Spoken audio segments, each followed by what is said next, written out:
Boston Center, TMU. We have a problem here. We have a hijacked aircraft headed towards New York. We're three in the back.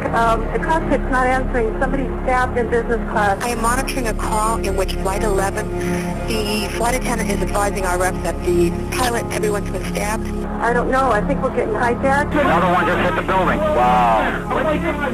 The whole building just came apart. September 11, 2001 was actually a beautiful day. I remember it distinctly. I was off that day. I went downstairs, I was reading the newspaper, and the phone rang. My brother was on the other side of the line, and he said, "Oh, thank goodness you're home." I said, "Why? What's the matter?" He goes, "Aren't you watching TV?" I said, "No." He goes, "Turn on the TV." So when I turned on the TV, the first tower had been hit and was burning. And I said, "Wow, looks like the brothers are going to be busy today." And he paused and he said, "Tim, it's going to get worse." I said, "What are you talking about, Dennis?" He goes, "You got to get to work." Next thing you know, me and my unit, which was assigned to the Urban Search and Rescue Team, New Jersey Task Force 1, we were picking up our gear at Lakehurst and on the turnpike on our way to New York City. It was just, it was mind-boggling to see just the absolute devastation, to see the guys that had survived stumbling out, covered in dust,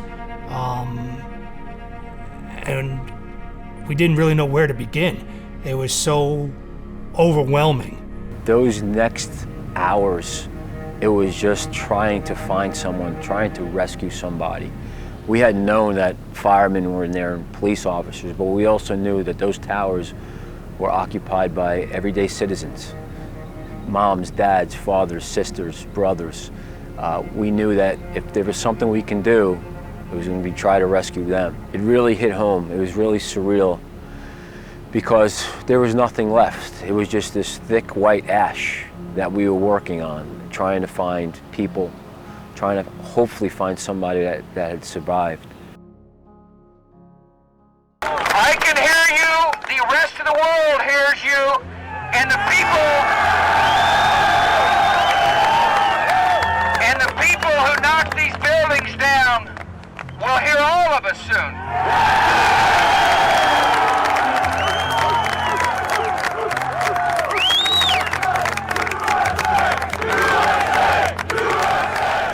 They said they would never forget, and in some ways I think some people have forgotten. And they've not only not forgotten that 9/11 happened, but forgotten the unity that encapsulated this country after 9/11. And for the most part, everybody seemed to get along as one, and they put aside petty differences. And now, as 20 years have passed, it seems that we've allowed that to erode and to allow petty differences to become priorities. And I would just ask that people take a moment to remember what it was like in the days and weeks after 9/11, that we were able to get along, that we were able to work things out, that in the grand scheme of things, taking care of one another was the most important thing. Reflect on the day of 9/11. Think about the heroes. Think about all those that sacrificed and the subsequent wars to follow. It's an honor to run with the 9/11 Heroes Run, to be able to go out there every year, whether it's walking or running, depending on how I'm feeling, to be able to go out there and, again, something bigger than myself. It's not about me, it's not about anything that I did, but it's about remembering other people, whether it's the firemen that I worked with, the guys that I went to the fire academy with that died on 9/11, whether it's Chris Blackwell from Rescue 3, who was at my wedding, who died on 9/11. It's a moment to get out there and be a part of something a little bit bigger than yourself.